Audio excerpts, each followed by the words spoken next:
Cambiamos de asunto. Las autoridades marroquíes estudian su reacción a la salida del líder del Frente Polisario, Brahim Ghali, que viajó el pasado miércoles desde Pamplona a Argel tras ser dado de alta en el hospital de Logroño, donde ha permanecido ingresado 44 días recuperándose de la COVID-19.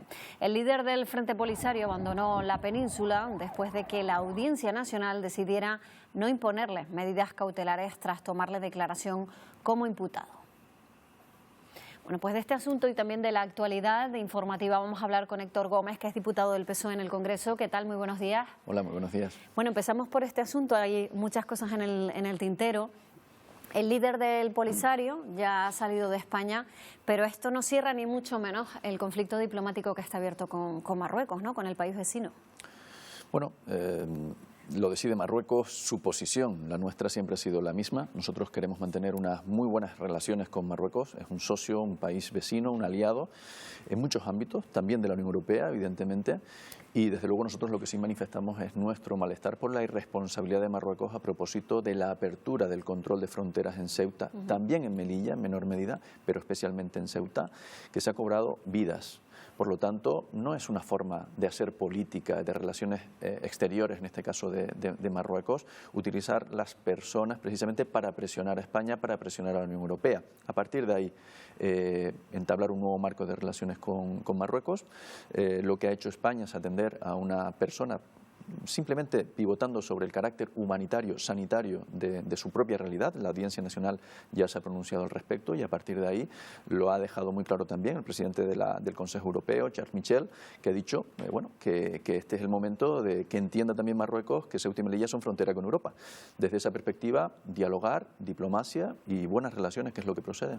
Bueno, Marruecos ya ha aclarado que lo del líder del Frente Polisario ha sido, digamos, la gota que le ha colmado el vaso, pero en realidad ellos esperan una posición más determinante sobre la ocupación del Sáhara Occidental. Es lo que quieren que España haga y es lo que España de momento no va a hacer, entiendo.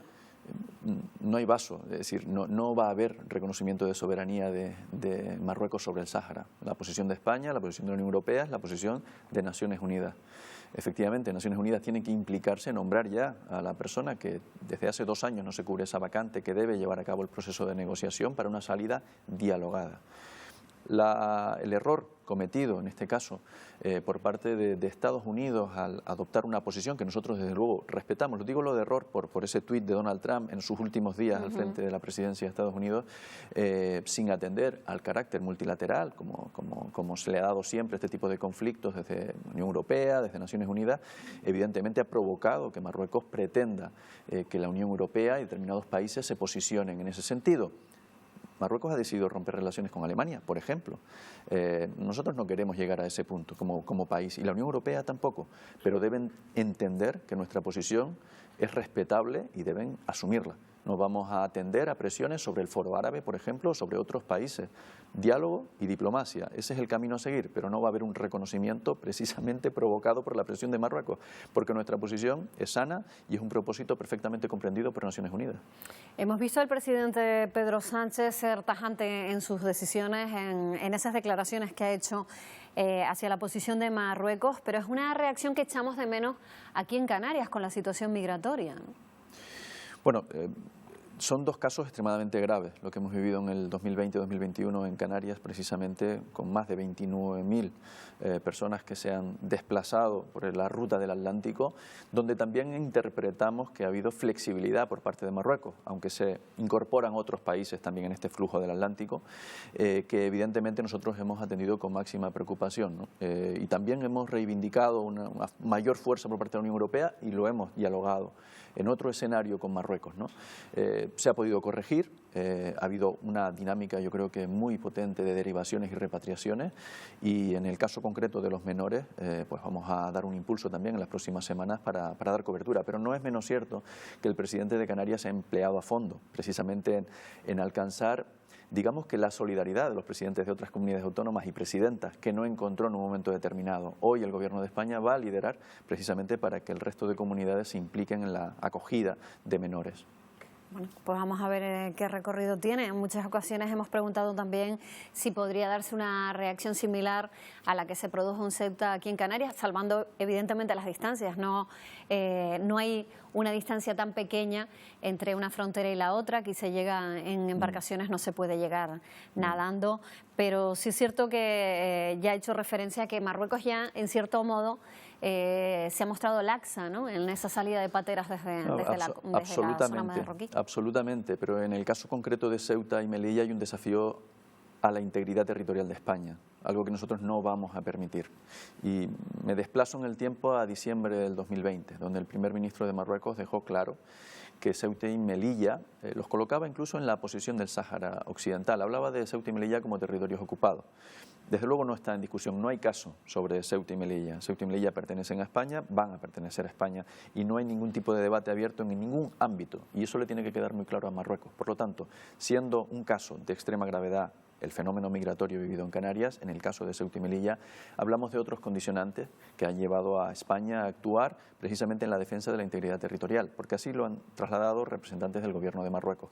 Desde esa perspectiva, creo que necesitamos un mayor compromiso de la Unión Europea. España también debe aprender de la gestión que se ha llevado a cabo en este proceso migratorio en el 20 y en el 21 también en Canarias y actuar con mucha mayor celeridad en este caso, ¿no? Bueno, hay otros asuntos, como decíamos, de actualidad. Hoy Reino Unido ha excluido de su lista verde a España, por consiguiente a Canarias, y por lo menos hasta dentro de 3 semanas no recomienda a sus vecinos visitar las islas o viajar a España. No es que se lo prohíba, pero evidentemente no da facilidades por toda esa cuarentena, esas pruebas PCR que exige. Teníamos las expectativas puestas en nuestro principal cliente, pero está claro que el verano difícilmente se va a poder salvar, ¿no? Bueno, es un escollo importante, sobre todo porque España ha decidido precisamente facilitar la entrada ya del principal país emisor de turistas a España y a Canarias. Desde esa perspectiva, y pese a el enorme esfuerzo que ha hecho el Gobierno de España, el Ministerio de Turismo, el Gobierno de Canarias también, dialogando con el Gobierno británico, con su embajador en España, con Hugh Elliot, no ha sido posible. Están aplicando una política muy restrictiva en la movilidad internacional desde Reino Unido y han decidido esto. En cualquier caso, vamos a ver si en 2 semanas, 2 semanas y media, que ya posiblemente vamos a saber si levantan ese semáforo y lo colocan ya en verde definitivamente y nos ayuda pues de alguna manera a recuperar el pulso del turismo tan necesitado en nuestro país, sobre todo en nuestra comunidad autónoma. En cualquier caso, tenemos ya otros mercados que sí que se está notando, digamos que un repunte, hablo de Alemania, los nórdicos, en fin, poco a poco deseamos que la industria turística se pueda ir recuperando, ¿no? Bueno, justo para ayudar a la reactivación económica de Canarias y a la situación que estamos pasando con ese alto número de parados, casi 280.000 personas. Ayer se aprobó ese plan integral de empleo de Canarias con una partida de 42 millones. También hoy se reúne el Consejo de Gobierno de manera urgente para aprobar ese decreto que regula el reparto de los 1.144 millones de euros para empresas y autónomos. Quizá la mejor noticia, lo decía el presidente ayer, es que esa ayuda sea periódica, ¿no? Porque con el PIET hemos tenido altos y bajos, ¿no? Sí, hemos estado un poco en dependencia del gobierno, ¿no?, de turno, que pudiese entender oportuno o no esos recursos. Pero Canarias tiene un grave problema de paro estructural y estos recursos, que se tienen que traducir luego en buenas políticas para ayudar a la población que tiene más dificultades para acceder al mercado laboral, son imprescindibles para Canarias. También es cierto que esos 1.144 millones de euros tienen que estar perfectamente articulados para penetrar en el tejido productivo y que efectivamente nuestra actividad económica pueda recuperarse paulatinamente. Es imprescindible que esos recursos se inyecten ya lo antes posible a nuestra maltrecha realidad económica, también social en Canarias, ¿no? Desde esa perspectiva deseamos que la comunidad autónoma actúe con máxima celeridad y se pueda cumplir el reparto antes del 31 de diciembre, que es el objetivo, ¿no? Bueno, la Comisión Mixta para la Unión Europea ha designado a 4 diputados, los que van a representar a las Cortes Españolas en la conferencia sobre el futuro de Europa, y usted pues ha sido elegido además con amplio respaldo. En este contexto se van a discutir asuntos tan importantes como la salida de la crisis o como la transformación verde o digital, eso que estamos exigiendo, una diversificación de la economía. Sí, en este caso, efectivamente, fue en el día de ayer en Madrid, en la Comisión Mixta Congreso-Senado de Unión Europea, pero es que es muy importante porque se redefine en esta conferencia el futuro del proyecto europeo, donde participa el Parlamento Europeo, la Comisión Europea, la propia Unión Europea en su conjunto con todas las instituciones. Y es muy importante para vertebrar. Esta pandemia de la COVID-19 ha condicionado tanto la realidad que tenemos que redefinir muchos de los aspectos desde lo público. Nadie pensó hace 2 años que la Unión Europea, a través de la Comisión Europea, pudiese acceder a los mercados de capital con 750.000 millones de euros, mutualizando deuda para vertebrar un plan como el Next Generation para los 27 Estados miembros. Por lo tanto, si hemos sido capaces de vertebrar esos programas, creo que debemos afrontar una nueva realidad. Tenemos una realidad de la que hemos hablado en esta entrevista con África, tenemos otras múltiples realidades en el ámbito fiscal, en el ámbito medioambiental, etcétera, etcétera, que desde luego tenemos que debatir y con todos los países alcanzar grandes acuerdos para tener un proyecto de la Unión Europea más sólido. Hace 2 años se hablaba del Brexit, de Reino Unido, del Brexit. Hoy se habla de otra realidad. Sí, casi ha quedado en un segundo plano, ¿no? Evidentemente, todas las circunstancias que están de actualidad lo han trasladado a un segundo plano. Antes de marcharse, quiero preguntarle por esa posible remodelación del Ejecutivo de Sánchez que ha saltado a la palestra en las últimas horas. Bueno, yo creo que tenemos un año por delante muy intenso, lo que queda de legislatura, aproximadamente 32 meses o algo así.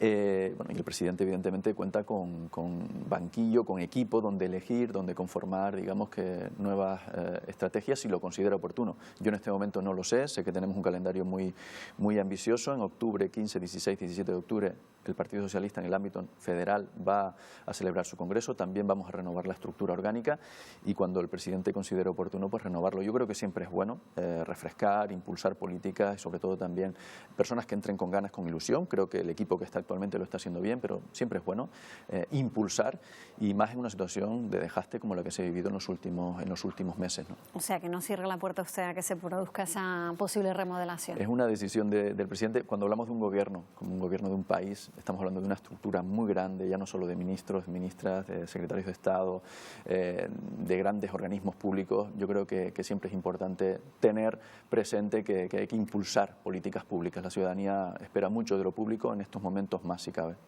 Pues Héctor Gómez, muchísimas gracias por estar con nosotros esta mañana. Buenos días. Muy buenos días.